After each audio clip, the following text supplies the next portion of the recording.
Before we get going here, I just want to mention that someone asked in the comments last time about the green grease.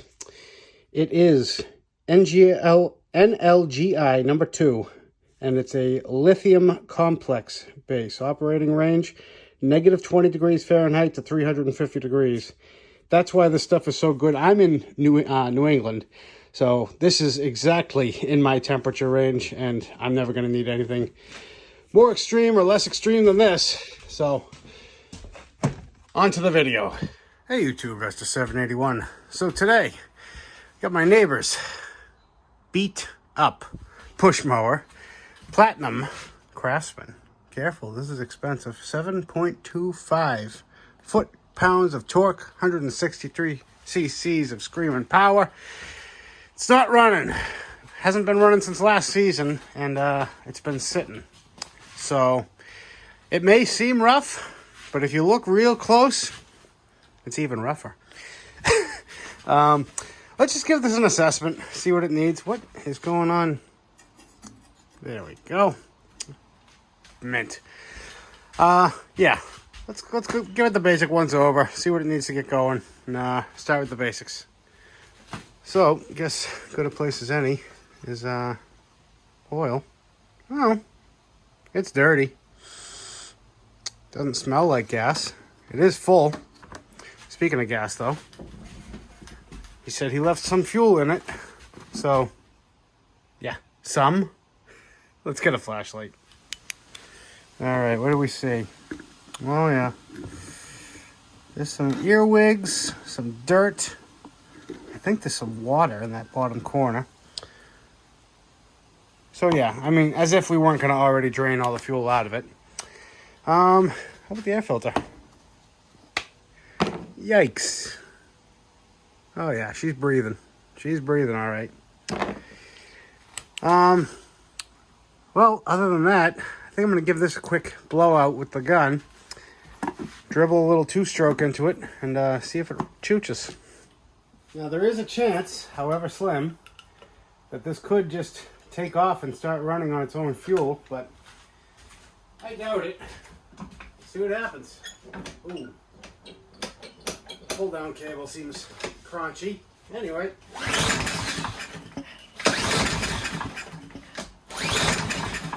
I don't think we're getting spark. Is this? Oh boy. Look at this cable up here. So what I'm referring to is the cable that pulls this lever, which is both the brake to slow the engine down and the kill. So it won't allow spark. And if you look, first of all, it's a little bit of a curlicue. Up to, is that 3M? Oh yeah, that's the good stuff. I'm suspecting that's not pulling all the way off. So what should we do? I'm gonna pull this as high as I can with a pair of vice grips and then lock a pair on. Just to verify that we have spark. If not, we're gonna have to keep chasing it. All right, I got that much further back. I grabbed it with a pair of vice grips, held it, while at the same time pinching, focus, right here. And now the bar actually goes all the way back with a little slack. So, test number 2. All right. Let's see.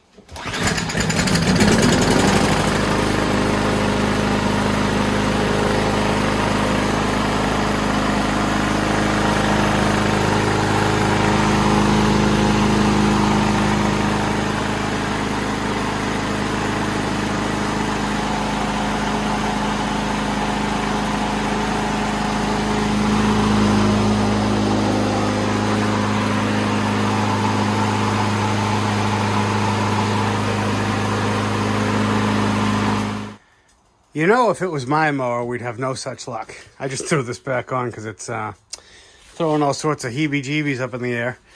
But, yeah, so needs the kill cable.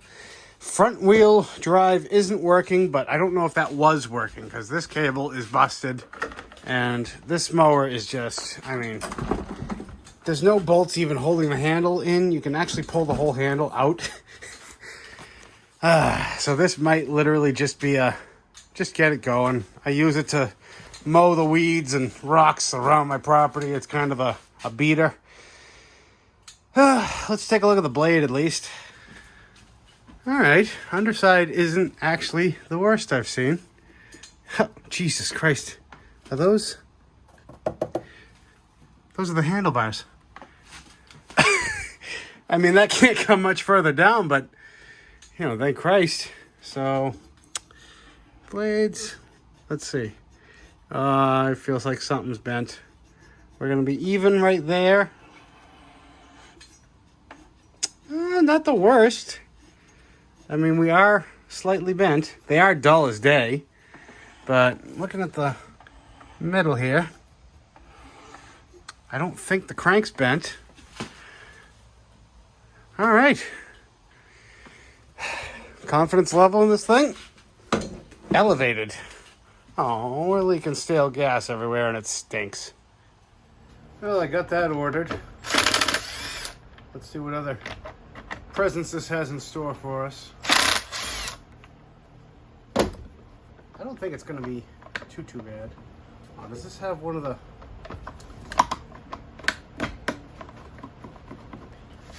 Sometimes there's a screw under the sticker. Is it really? Hold on. Turns out no. It's just a little clip. Just got to kind of push in and that pops right off. Well, this is gross. Let me give this a quick blow and turn you back on in a second. All right, so now should be 3 bolts.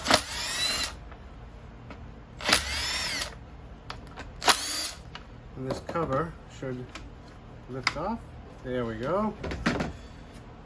Yeah, not much. Just grass clippings, no mouse nest or anything. Gas tank. That's what's next. Now, rest assured, I am going to make a mess. But I'm hoping to minimize how big it is. Just taking the clamp off the fuel line.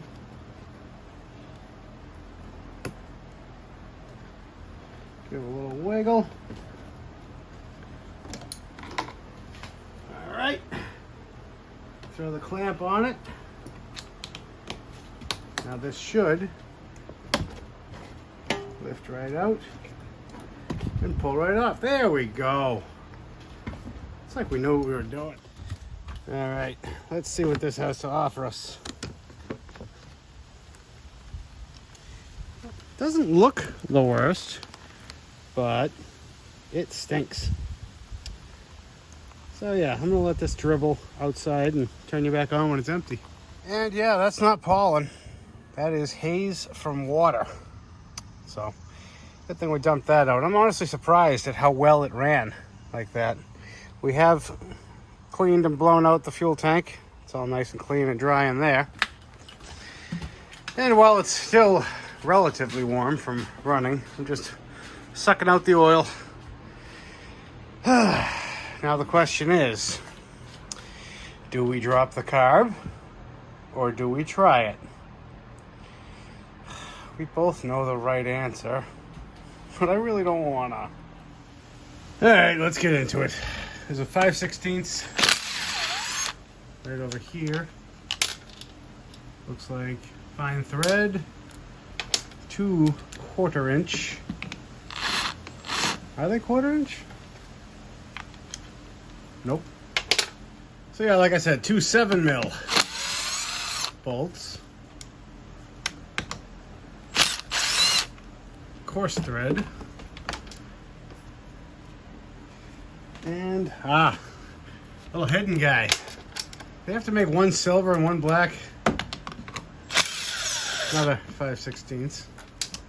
And this should just slide forward. Don't forget about the breather in the back. And Jesus, I already blew this thing off. I think it would have been cleaner. So this should just kind of wiggle out of here. I think. It's been a while since I did one of these. Yeah, there we go. All right, 2 linkages to worry about. This top one for the auto choke. And then this main one for the throttle. Let's get it over to the bench. See how it looks. And I blew it off and it still looks like crap. So, 2 7s. Honestly, these plastic carbs are gorgeous. They come apart nice and easy. No rust. No metal.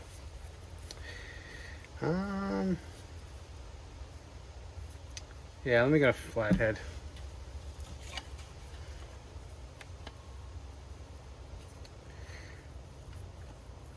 There we go. Just gotta get under it. There we go. All right. Yeah. I don't know if you can see, but there's definitely water. I mean, we knew that. Other than that, she's clean as a whistle. Let me blow this off some more. I'm just introducing more crap into this thing the more I touch it. Alright, so this bowl is now clean. That is a drain, by the way. I've never seen the inside of this carb, and I feel like draining it is, I don't know, at least with my luck, if I drain it, it's going to need to come back again anyway. So, it's just like how we were going to half-ass it and put it together and let it run. Never half-ass something. Whole ass. Everything. I'm going to pop this out. I don't have these gaskets here though, so hope I don't tear anything. Yeah, just scuzzy. I'm going to hit this all with some carb spray and turn you back on in a second. Actually, I can take this apart further while you're watching. Pretty sure this pushes right up out of here. Gotta be gentle. It's making angry plastic noises at me.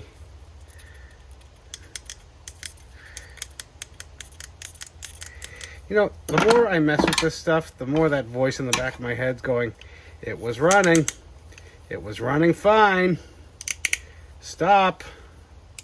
But no, the curiosity. That's just curiosity. It's more of a being thorough than anything. There. Yeah, see? I wanted to be able to blow out all these passages. Alright. I'm going to clean this up, turn you back on. And that's all looking much better. Now, I've taken the liberty of already spraying some oil on these just so they assemble a little bit easier than they came apart. And that's tight.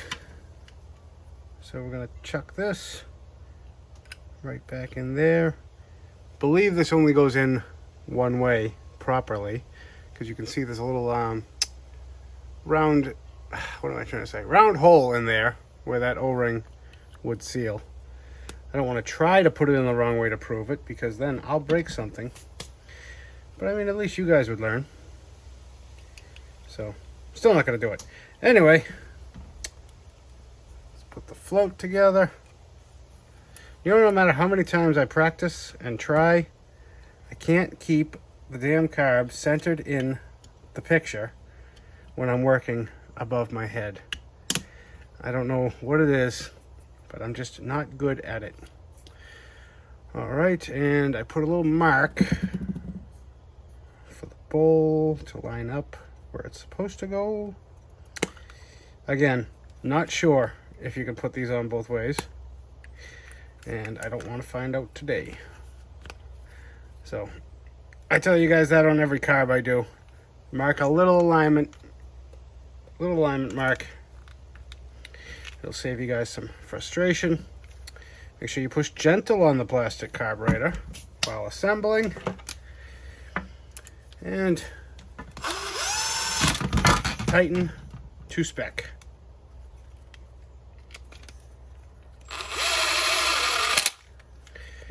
See, I don't take out all the embarrassing things. I leave them in.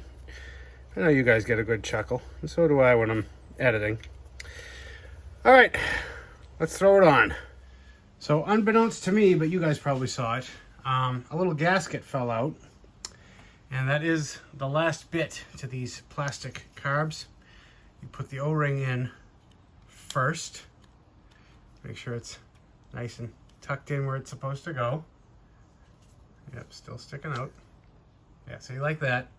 And then this plastic ring goes in on the outside. See, you hear it kind of click into place? Now that's ready to go on.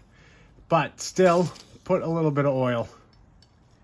Lubrication is the key to penetration, after all. So, throw our throttle linkage in. And there is a little bit of a gentle trick to putting this in. But I do have to get this choke link on first. It's only one hole for the choke, by the way. Ah, there we go. And just guide it in slowly and give her a push. Easy peasy, Japanesey. All right, throw the air box on. And you can't see behind, but make sure you put that breather on. You'd be surprised how many come in. I find it like that and I just tell them it's really not even worth saving at this point. Just start sucking unfiltered air. And yes, I'm going to tighten these ones by hand.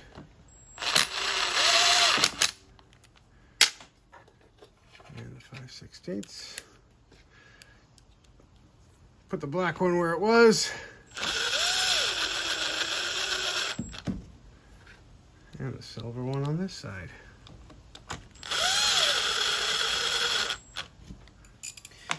I always get nervous tightening into plastic. Almost as nervous as I do tightening into aluminum. At least aluminum, you have options. You can drill it out bigger and tap it. But plastic, not so much. And new air filter. I'll put the part number right here. Should be breathing a little bit better now. Slap the newly cleaned, I should say, tank back on.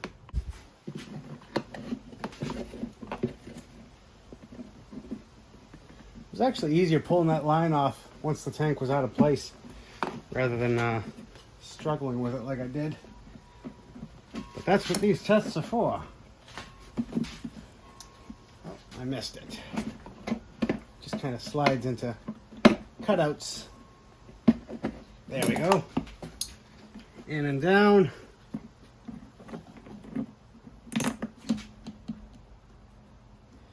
Clamp is on. And throw the cover on. It goes around this, it's like a breather on the outside there. All right, oil's done sucking. Throw the cover on. Keep any dirt from getting in there while we're working. Slap this in there.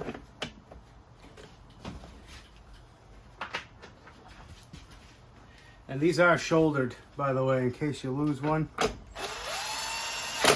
They just kind of self-stop so that you don't crush the top cover. All right. Plastic. This thing needs a bath like there's no tomorrow. Get that clicked in. Maybe. There we go. Couple of torques.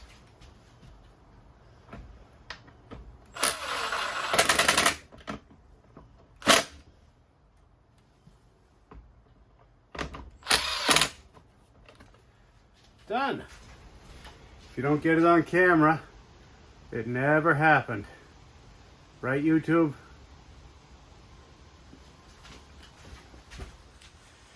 All right, fresh filter, fresh fuel, fresh carb, fresh oil. I got the cable pinned back. Let's see if she runs any better.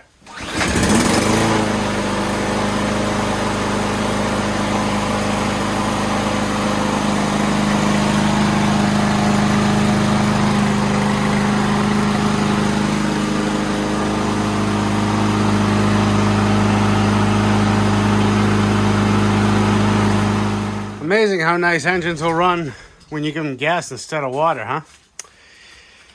So, what's left? Cable still hasn't come yet. All we got to do now is sharpen the blade. I believe it's going to be 5/8. Alright, so I'm 90% sure that this blade is bent, but I just want to make certain and see it for myself. Also, we'll check the balance. Not horrible. This side's got to get taken down. Check it before and after sharpening gives you kind of a where you started. So now I'm setting this little antenna just to the edge of the cutting edge, because now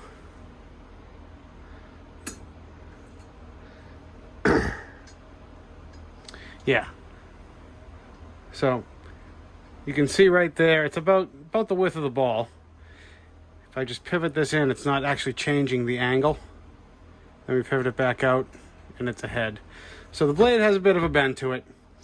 He's not that concerned. This is just, like I said, it's rode hard, put away wet. I'm just going to throw a quick edge on this, send him on his way.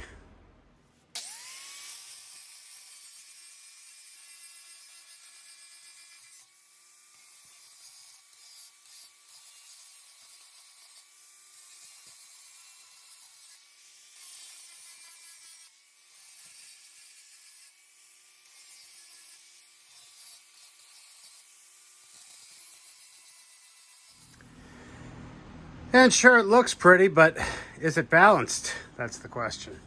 Moment of truth.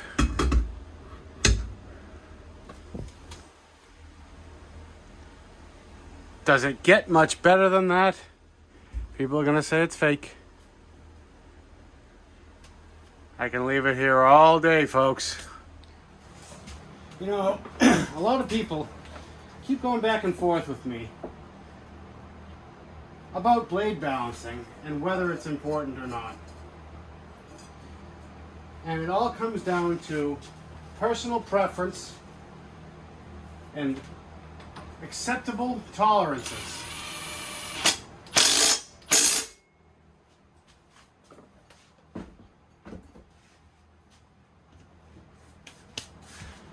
We all know it does not make a huge difference,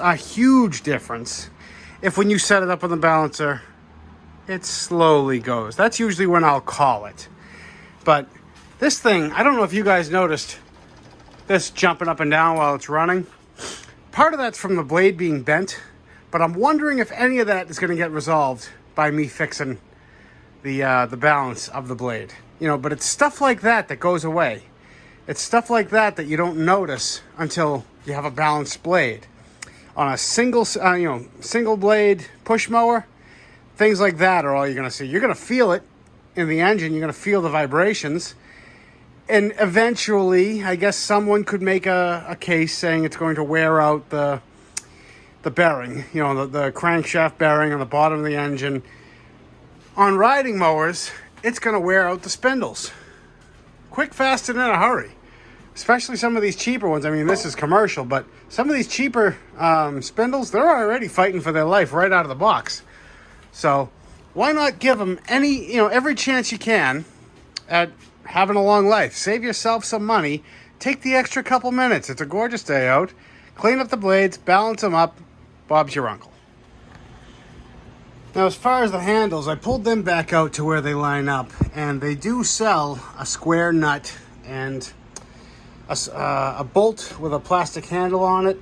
That's more for people who are going to, pull the handle off, or for storage, or throwing it into a car trunk. But I've found just a regular 1/4-20 nut and bolt works perfectly fine. Just get yourself a nice washer. So here you can see, you feed the washer through the side, drop the bolt in and through. You're going to want to tighten it easy because, it's tight in that plastic, but if you go too crazy, you're going to make it spin in there, and then, you're just going to have to find a square nut. And just like that, she's not going anywhere. And that is a 2-inch 1/4-20 bolt. Doesn't have to be grade 8, just happens to be what I have on hand. So And I'll do the same to the other side. And that's much better. Solid as a rock. You know something else I just noticed? Granted, the electric start doesn't work, but he's been sawing through these wires. The hits just keep on coming. And it's been a day or two. Here's that fuel that settled out of her. Yeesh. Water, bugs, dirt, grit, everything under the sun. And that cable has come in. I'm going to put the part number for it right here, as usual. Let's cut away the tape and throw her on. Gotta say, A for effort, and this will definitely probably get you by in a pinch, but this is thick. What do we got going on? Look at this. Wowza. I think I'm through. Yeah. There we go. How is that? That's like a half a roll. Almost broke a window. This is... It's not actually broken. I think the handlebars broke, or the bolts fell out, and then this thing kept popping out, so he just taped it.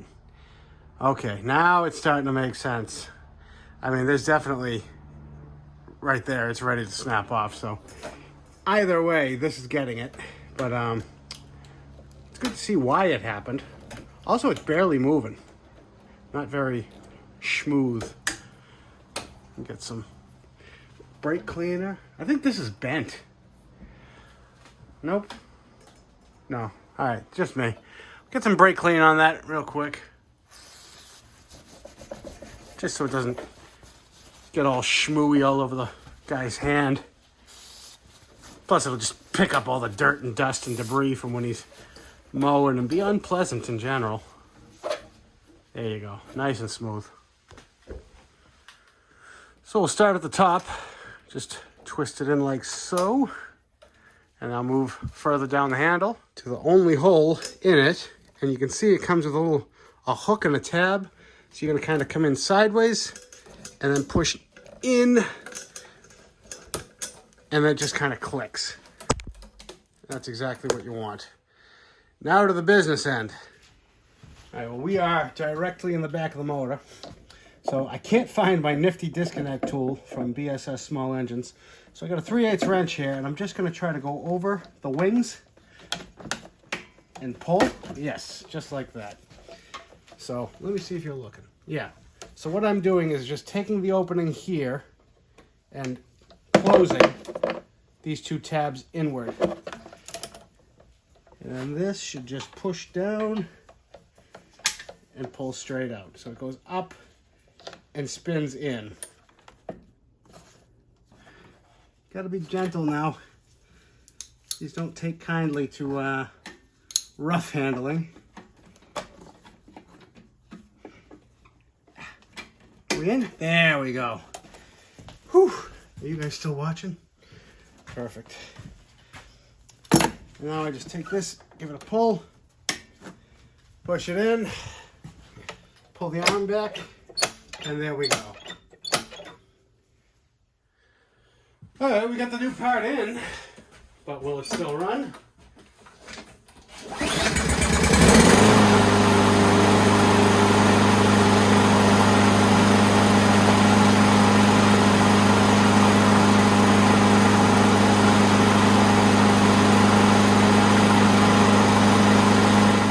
And for those of you wondering how I get push mowers up and down from my cart, I still use my handy dandy ceiling mounted winch.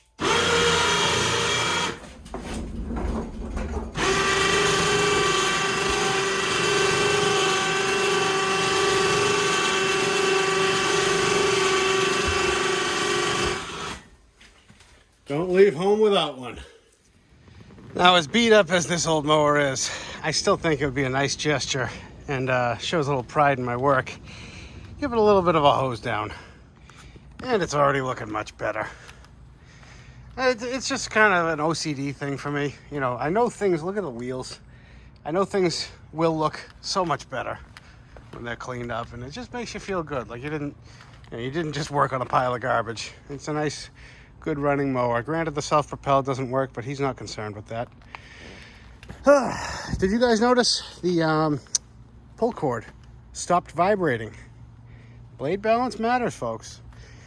Anyway, want to thank you all again for liking, watching, commenting, subscribing, and we'll catch you on the next one.